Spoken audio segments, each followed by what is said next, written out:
Hi ಎಲ್ರಿಗೂ ನಮಸ್ಕಾರ. ನಾನು ನಿಮ್ಮ ರಮ್ಯಾ ಗಿರೀಶ್. ಇವತ್ತಿನ ರೆಸಿಪಿ ಬಂದು ವೆಜ್ ನೂಡಲ್ಸ್ ಹೇಗೆ ಮಾಡೋದು ಅಂತ ತೋರಿಸ್ಕೊಡ್ತಾ ಇದ್ದೀನಿ. ಕೇವಲ 10 ನಿಮಿಷದಲ್ಲಿ restaurant style veg noodles ready ಆಗುತ್ತೆ. ರೋಡ್ ಸೈಡ್ ಅಥವಾ ರೆಸ್ಟೋರೆಂಟಲ್ಲಿ ಮಾಡೋ ನೂಡಲ್ಸ್ ಥರ ನೀವೇನಾದ್ರು ತಿನ್ನಬೇಕಂತ ಇದ್ದರೆ ಈ ವಿಡಿಯೋದಲ್ಲಿ ಕೆಲವೊಂದು ಟಿಪ್ಸ್ ಹೇಳಿದ್ದೀನಿ, ಅದನ್ನು ಫಾಲೋ ಮಾಡಿ. ಹಾಗೆ ಯಾರೆಲ್ಲ ನನ್ನ ವಿಡಿಯೋ ನೋಡ್ತಿದ್ದೀರಾ ಪ್ಲೀಸ್ ನನ್ನ ಚಾನಲ್ನ ಸಬ್ಸ್ಕ್ರೈಬ್ ಮಾಡಿ. ಬನ್ನಿ ಈಗ ಹೇಗೆ ಮಾಡೋದು ಅಂತ ನೋಡೋಣ. ಈಗ ಮೊದಲಿಗೆ ನಾನು ಒಂದು ಪಾತ್ರೆಗೆ ಒಂದು 3 ಕಪ್ ಆಗೋಷ್ಟು ನೀರನ್ನ ಸೇರಿಸ್ತಾ ಇದ್ದೀನಿ. ಇದಕ್ಕೆ ನಾವು ಅಂಗಡಿಲಿ ಸಿಗುವಂಥ ನಾರ್ಮಲ್ ನೂಡಲ್ಸ್ನ ನಾನು ತೊಗೊಂಡಿದ್ದೀನಿ. ಅಂಗಡಿಲಿ ಕೇಳಿದ್ರೆ ನಿಮಗೆ ಕೊಡ್ತಾರೆ ನೂಡಲ್ಸ್ ಕೊಡಿ ಅಂತ. ಅಂದರೆ ಒಂದು ಪ್ಯಾಕೆಟಲ್ಲಿ ನಾನು ಅರ್ಧದಷ್ಟೇ ತೊಗೊಂಡಿದ್ದೀನಿ. ಅರ್ಧ ಹಾಕಿದ್ರೆ ಸಾಕು, ಸುಮಾರು 5ರಿಂದ 6 ಜನ ತಿನ್ನುವಷ್ಟು ನೂಡಲ್ಸ್ ಆಗುತ್ತೆ. ಒಂದು 5 ಮಿನಿಟ್ಸ್ ಇದನ್ನು ಕುಕ್ ಮಾಡ್ಕೋಬೇಕಾಗುತ್ತೆ. ಈಗ ನಾನು 2 ಟೇಬಲ್ ಸ್ಪೂನ್ ಆಯಿಲ್ ಸೇರಿಸ್ಕೊತಾ ಇದ್ದೀನಿ. ಹಾಗೆ ರುಚಿಗೆ ಸ್ವಲ್ಪ ಸಾಲ್ಟ್ ಸೇರಿಸ್ಕೊತಾ ಇದ್ದೀನಿ. ಈ ಥರ ನೀವು ಮಾಡೋದ್ರಿಂದ ನೂಡಲ್ಸು ಬ್ರೇಕ್ ಆಗೋದಿಲ್ಲ, ಉದ್ದವಾಗಿ ನೂಡಲ್ಸ್ ಸಿಗುತ್ತೆ. ಹಾಗೆ ನಾವು ನೂಡಲ್ಸ್ನ ಕಂಪ್ಲೀಟಾಗಿ ಕುಕ್ ಮಾಡ್ಕೋಬಾರ್ದು, ಒಂದು ಮುಕ್ಕಾಲು ಭಾಗದಷ್ಟು ನಾವು ಕುಕ್ ಮಾಡ್ಕೋಬೇಕಾಗುತ್ತೆ. ಈಗ ನೋಡ್ತಿರ್ಬೋದು ನೀವು, ಇಷ್ಟು ಕುಕ್ ಆದರೆ ಸಾಕು.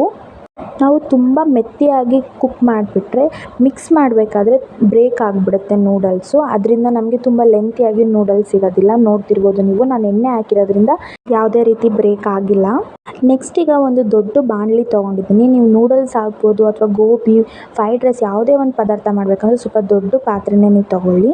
ಈಗ ನಾನು 3 to 4 ಸ್ಪೂನ್ ಆಯಿಲ್ ಸೇರಿಸ್ಕೊಂಡಿದ್ದೀನಿ. ಅದು ಕಾದಾದಮೇಲೆ ಒಂದು 3 ಹಸಿಮೆಣಸಿನಕಾಯಿ ಉದ್ದಾಗಿ ಕಟ್ ಮಾಡಿ ಹಾಕ್ಕೊಂಡಿದ್ದೀನಿ. ಇದನ್ನು ಸ್ವಲ್ಪ ಫ್ರೈ ಮಾಡ್ಕೊಳ್ಳೋಣ. ಈಗ ಇದಕ್ಕೆ ನಾನು ಒಂದು 3 ಈರುಳ್ಳಿನ ತೊಗೊಂಡಿದ್ದೀನಿ, ಮೀಡಿಯಮ್ ಸೈಜ್ದು. ಈ ಥರ ಉದ್ದಕ್ಕೆ ಕಟ್ ಮಾಡಿ ಹಾಕೋತಾ ಇದ್ದೀನಿ. ಇದನ್ನು ಅಷ್ಟೇ ನಾವು ಸ್ವಲ್ಪ ಹಸಿ ಸ್ಮೆಲ್ ಹೋಗೋವರೆಗೂ ಫ್ರೈ ಮಾಡ್ಕೊಳ್ಳೋಣ. ತುಂಬ ಫ್ರೈ ಮಾಡೋ ಅವಶ್ಯಕತೆ ಇಲ್ಲ, ಸ್ವಲ್ಪ ಲೈಟಾಗಿ ಫ್ರೈ ಆದರೆ ಸಾಕು. ತೀರಾ ಕಲರ್ ಚೇಂಜ್ ಆಗೋಷ್ಟು ಫ್ರೈ ಮಾಡ್ಕೋಬಾರ್ದು, ಇಷ್ಟ ಆಗಿದ್ರೆ ಸಾಕಾಗುತ್ತೆ. ಈಗ 1 ಸ್ಪೂನ್ ಆಗೋಷ್ಟು ನಾನು ಶುಂಠಿ ಬೆಳ್ಳುಳ್ಳಿ ಪೇಸ್ಟ್ ಹಾಕೋತಾ ಇದ್ದೀನಿ. ಇದು ಅಷ್ಟೇ ಸ್ವಲ್ಪ ಹಸಿ ಸ್ಮೆಲ್ ಹೋಗೋವರೆಗೂ ಫ್ರೈ ಮಾಡ್ಕೋಬೇಕಾಗುತ್ತೆ. ನೆಕ್ಸ್ಟ್ ಇದಕ್ಕೆ ಸಣ್ಣದಾಗಿ ಬೀನ್ಸ್ ಕಟ್ ಮಾಡಿ 1 ಕಪ್ ಅಷ್ಟು ಹಾಕೋತಾ ಇದ್ದೀನಿ. ಹಾಗೆ ಈ ಥರ ಉದ್ದದಾಗಿ ಕಟ್ ಮಾಡ್ಕೊಂಡಿರೋ 1 ಕಪ್ ಆಗೋಷ್ಟು ಕ್ಯಾರೆಟ್ನ ಹಾಕೋತಾ ಇದ್ದೀನಿ. ಇದನ್ನು ಅಷ್ಟೇ ನಾವು ಚೆನ್ನಾಗಿ ಫ್ರೈ ಮಾಡ್ಕೋಬೇಕಾಗುತ್ತೆ. ತರಕಾರಿನ ತುಂಬ ಕಂಪ್ಲೀಟಾಗಿ 100% ಕುಕ್ ಮಾಡೋ ಅವಶ್ಯಕತೆ ಇಲ್ಲ. ಲೈಟಾಗಿ ಒಂದು 50% ಕುಕ್ ಆದರೆ ಸಾಕು. ಕ್ಯಾರೆಟು ಬೀನ್ಸ್ ಗಟ್ಟಿ ಇರೋದ್ರಿಂದ ನಾವು ಸ್ವಲ್ಪ ಮುಂಚೆಯಾಗೆ ಫ್ರೈ ಮಾಡ್ಕೋಬೇಕಾಗುತ್ತೆ. ಆಮೇಲೆ ನಾವು ನೆಕ್ಸ್ಟ್ ತರಕಾರಿನ ಹಾಕೋಬೇಕಾಗುತ್ತೆ.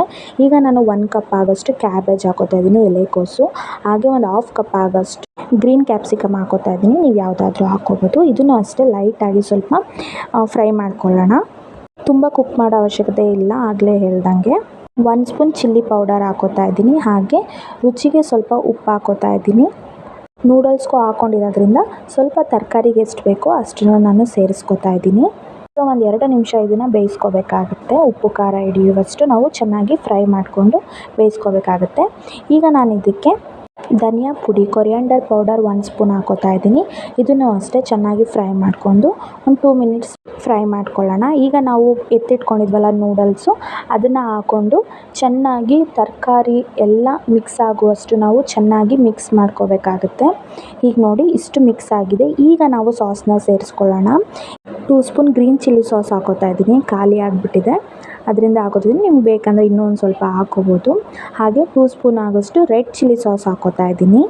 ನಿಮ್ಗೆ ಇನ್ನೂ ಸ್ಪೈಸಿಯಾಗಿ ಬೇಕು ಅಂತಂದರೆ ನೀವು ಇನ್ನೂ ಎಕ್ಸ್ಟ್ರಾ ಸೇರಿಸ್ಕೋಬೋದು.